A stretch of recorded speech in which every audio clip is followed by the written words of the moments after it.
어른 설교 시간입니다. 하나님 아버지와 우리 주 예수 그리스도로부터 오는 은혜와 평강이 오늘 모이신 여러분과 함께 하기를 바랍니다. 오늘의 시편인 시편 67편은 모든 나라, 모든 민족들, 온 백성, 땅의 모든 끝이라는 말들로 가득 채워져 있습니다. 하나님의 은혜 가운데 모든 나라와 민족들이 하나님의 뜻과 구원을 알게 되며 그들이 하나님을 찬송할 것이라는 것이 시편 67편의 말씀입니다. 모든 이의 하나님, 모든 이에게 찬송 받으실 하나님, 그 하나님이 우리가 믿는 하나님이고 우리에게 복 주시는 하나님입니다. 근래 우리 사회를 보다 보면 여러 부분에서 극과 극으로 나뉘어진 것 같습니다. 그리고 자신의 생각과 신념이 옳다고 생각하며 자신들의 정의를 실현하기 위해서 편을 나눠서 싸웁니다. 이는 국내 정치나 국정 운영과 같은 상황 속에서만 일어나는 일이 아닙니다. 나라와 나라, 민족과 민족 가운데서 일어나는 일이고 소수의 무리나 단체 가운데서도 충분히 일어날 수 있는 일입니다. 그래서 교회는 모든 이의 하나님을 외칩니다. 모든 이에게 긍휼을 베푸시는 하나님, 모두에게 선하신 하나님을 말합니다. 그리고 그 안에서 자신의 아집과 생각으로 나뉘어진 것들을 복음 아래 하나로 묶습니다. 제가 일본에 선교사로 있었을 때 저는 복음이 나라와 민족, 언어와 문화 같은 장벽을 뛰어넘을 것이라고 외쳤고 그렇게 생각했습니다. 그리고 실제로 복음은 그 모든 것을 뛰어넘게 하였습니다. 그래서 저는 그들의 목회자가 될 수 있었고 그들은 이방인이었던 제가 전하는 말씀을 받아들이는 성도가 될 수 있었습니다. 만일 그렇게 하지 못하였다면, 복음이 그런 능력이 없었다면 선교는 더 이상 진행되지 못했을 것입니다. 하지만 복음은 모든 것을 뛰어넘었고 저는 10년 이상 선교사로 그들과 함께 지낼 수가 있었습니다. 오늘의 복음서가 말하는 것도 이와 같습니다. 나라와 민족을 뛰어넘는 복음, 문화와 관습을 뛰어넘는 복음, 그리고 모든 이들의 하나님을 오늘의 복음서는 말해줍니다. 예수께서는 이를 제자들이 깨닫기를 원하셨고 이를 위해 직접 이방의 땅으로 들어가십니다. 그리고 그 이방의 땅에서 놀라운 믿음을 가진 이방 여인을 제자들과 만나게 하십니다. 오늘의 복음서를 이해하기 위해서는 먼저 오늘의 복음서 앞에 어떤 일이 있었는가, 이것을 먼저 아는 것이 중요합니다. 하루는 예수님과 제자들 앞에 예루살렘에서 온, 그러니까 성전에서 온 사람들이죠. 바리새인과 서기관들이 나타납니다. 그리고 그들은 장로들의 유전, 즉 조상들의 전통을 예수님과 제자들에게 주장합니다. 그러면서 제자들이 전통을 지키지 않고 떡 먹을 때 손을 씻지 않는 것을 지적합니다. 그리고 이것이 하나님의 계명을 어긴 것이다 라고 말합니다. 그들이 이런 전통으로 항의한 것은 아마도 예수님 주위에 병고침을 받기 위해 온 이방인들이 있었기 때문일 것이다 라고 생각합니다. 전통을 지켰던 예루살렘의 유대인들은 시장이나 광장 같은 곳에 다녀오면, 그러니까 사람들이 붐비는 곳에서 외출하고 집에 돌아오면 손부터 씻었습니다. 이는 위생을 위한 것이 아니라 이방인들과의 접촉을 부정하게 더럽게 여겼기 때문이었어요. 본래 이렇게 손을 씻는 규례는 성전에서 제사를 집전하는 제사장들에게만 해당되는 것이었습니다. 그러나 바리새인들은 일상생활에서도 제사장과 같은 거룩함을 유지하겠다며 이 규정을 모든 일반 사람들의 식사 예법으로 가져다 놓았습니다. 그래서 집으로 돌아와 음식을 먹을 때는 다 손을 씻게 하였고 이 규칙을 철저히 지키게 하였습니다. 그런데 제자들은 그렇게 하지 않았습니다. 그들은 예루살렘과 멀리 떨어진 갈릴리라는 지역에서 살았고 또 워낙에 주위에 이방인들이 많았기 때문에 이런 세부적인 규칙들을 지키지 않았던 것이에요. 하지만 제자들 역시 유대인이었고 유대인들에게는 바리새인과 서기관의 능력이 그리고 영향력이 강했기 때문에 제자들은 그 사람들의 항의에 위축되었습니다. 이에 예수께서는 제자들에게 입으로 들어가는 것이 사람을 더럽게 하는 것이 아니라 입에서 나오는 것이 사람을 더럽게 한다 라고 말씀하셨습니다. 야, 손을 씻고 떡을 먹었느냐 이런 것이 중요한 게 아니라 하나님의 계명이 아닌 것을 계명이라고 말하고 지키기 위한 그 입이 사람을 더럽게 한다라는 것이었어요. 하지만 여전히 제자들은 이 바리새인과 서기관의 말 가운데서 벗어나지 못했습니다. 그래서 예수님은 제자들을 데리고 그 자리를 떠나십니다. 그리고 이방의 땅인 두로와 시돈으로 가십니다. 두로와 시돈 땅에서 예수님은 한 가나안 여인을 만납니다. 통상적으로 두로와 시돈 땅이 구약 시대에는 가나안이라는 곳이었기 때문에 당시 사람들도 그 지역 사람들을 가나안 사람들이라고 불렀습니다. 이 가나안 여인은 예수님의 주변으로 와서 소리를 지릅니다. 주 다윗의 자손이여 나를 불쌍히 여기소서 내 딸이 흉악하게 귀신 들렸나이다. 이 여인이 어떻게 예수님을 찾아왔는지는 오늘의 복음서에 쓰여져 있지는 않지만 같은 사건이 기록된 마가복음에서는 예수님이 오셨다는 소문이 났다라는 이 말이 쓰여져 있습니다. 그리고 이 소문을 들은 가나안 여인은 예수님이 묵는 집으로 와서 딸을 고쳐달라고 간청하였다라고 쓰여져 있어요. 그래서 아마 예수님의 소문을 이 가나안 여인이 들었던 것 같고 예수님을 찾아오게 된 것 같습니다. 그 이유는 그 가나안 여인의 딸이 흉악하게 귀신 들렸기 때문이었습니다. 그러나 예수께서는 별 대답이 없으십니다. 입을 꾹 다물고 한마디도 말씀하지 않으십니다. 이에 그 여인은 더 큰 소리로 간청합니다. 나를 불쌍히 여기소서. 내 딸이 흉악하게 귀신 들렸나이다. 나를 불쌍히 여기소서. 내 딸이 흉악하게 귀신 들렸나이다. 키리에 엘레이소. 주여 불쌍히 여기소서.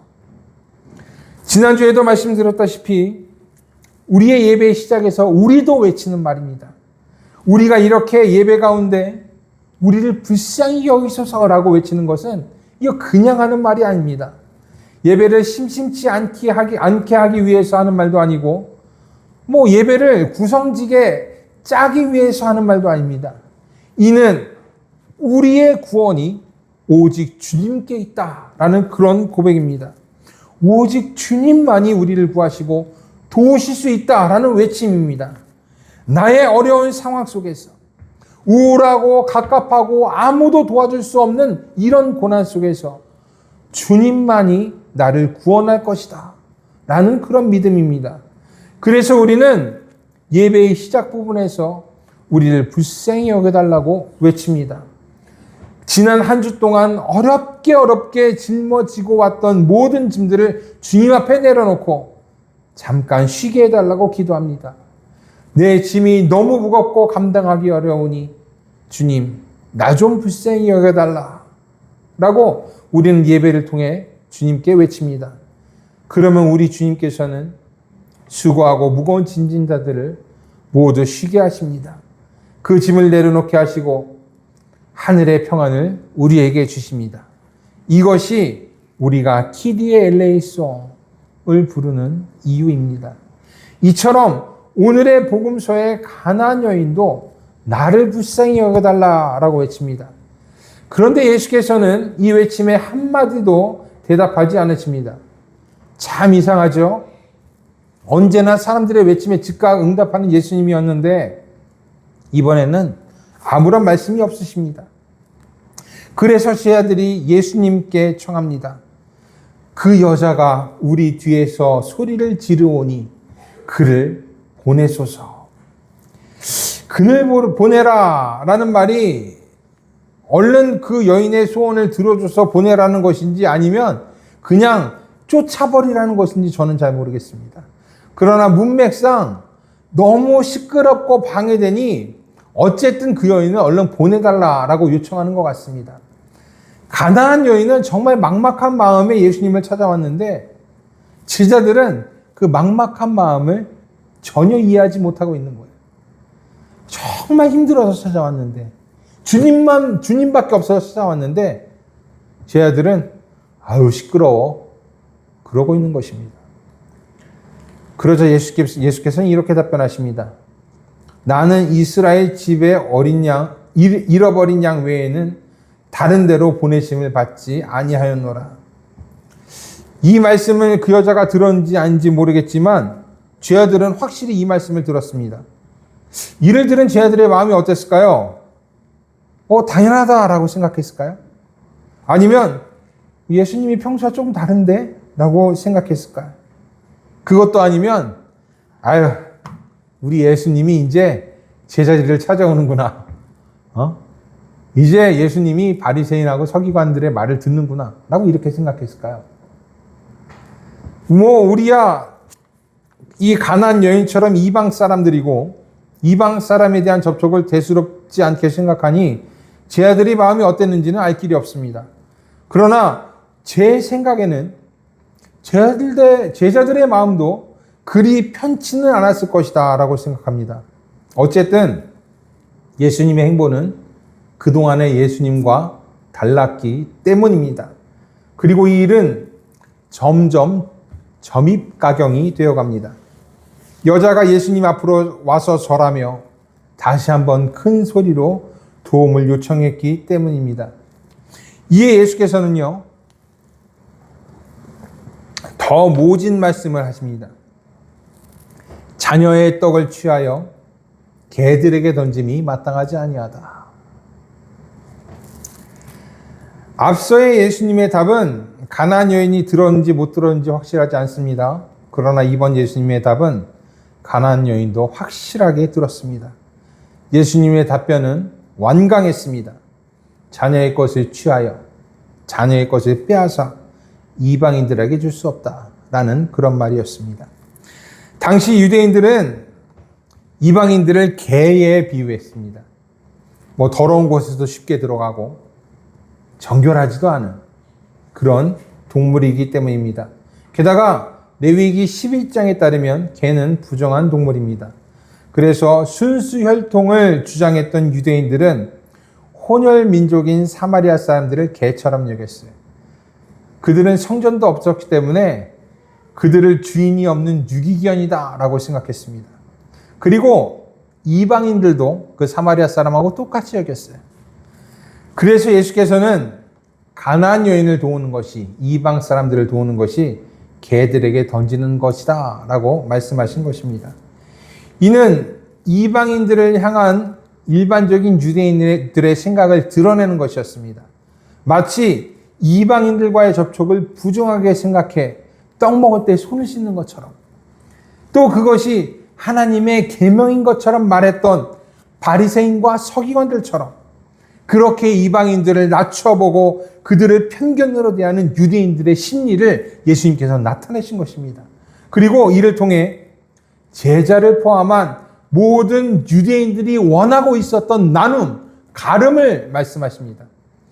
자신들과 이방인들을 가르고 하나님이 자신들만의 하나님이 되기를 원하는 그런 가름을 예수님은 자신의 대답 속에서 보여주신 것입니다.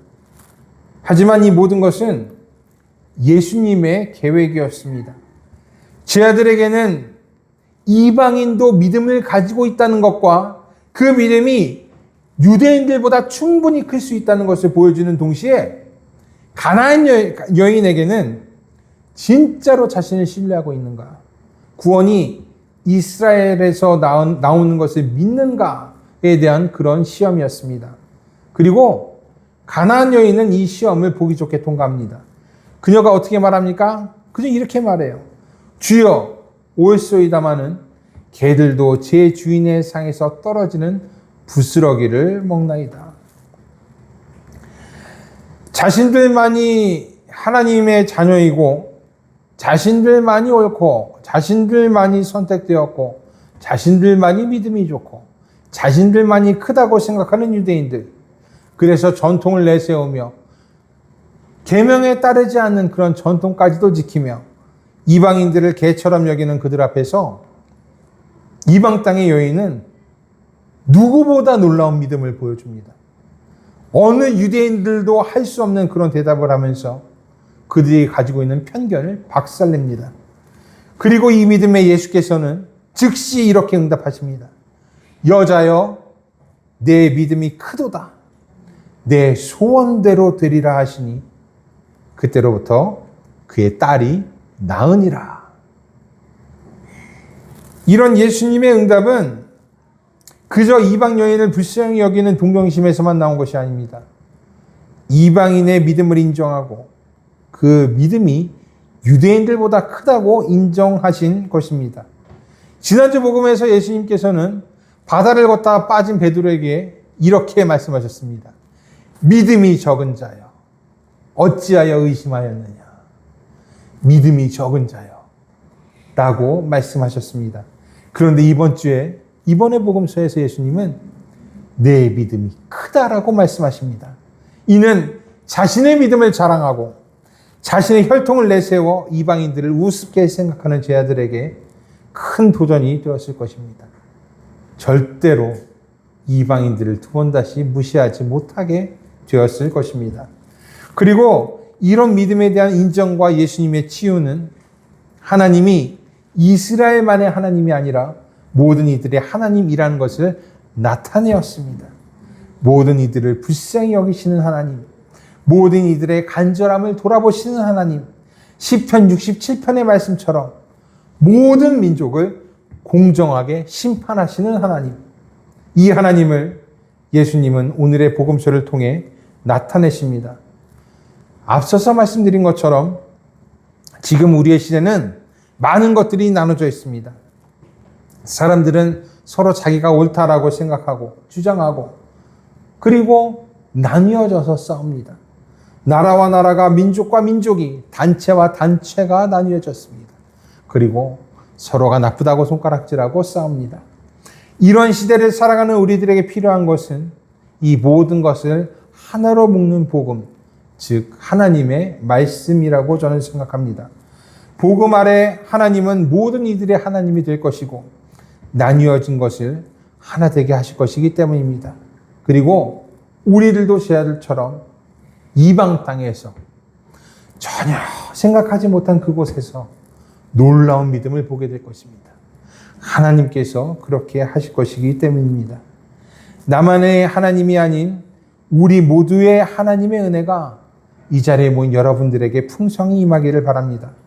모든 나라와 백성이 하나님의 이름을 찬양하고 경외하기를 기도합니다. 복음이 막힌 모든 담을 뛰어넘기를 소원합니다. 그리고 만 백성이 주님의 불쌍히 여기심을 받고 그 자비 안에 머물기를 주님의 이름으로 축복합니다. 우리 하나님은 모든 이들의 하나님이십니다. 그리고 우리의 하나님이 되십니다. 이를 기억하고 이를 따르는 우리를 위해 놀라운 하나님의 은혜가 임하기를 축복합니다. 모든 지각에 뛰어난 하나님의 평강이 그리스도 예수 안에서 여러분의 생각과 마음을 지키시기를 원합니다. 기도하겠습니다.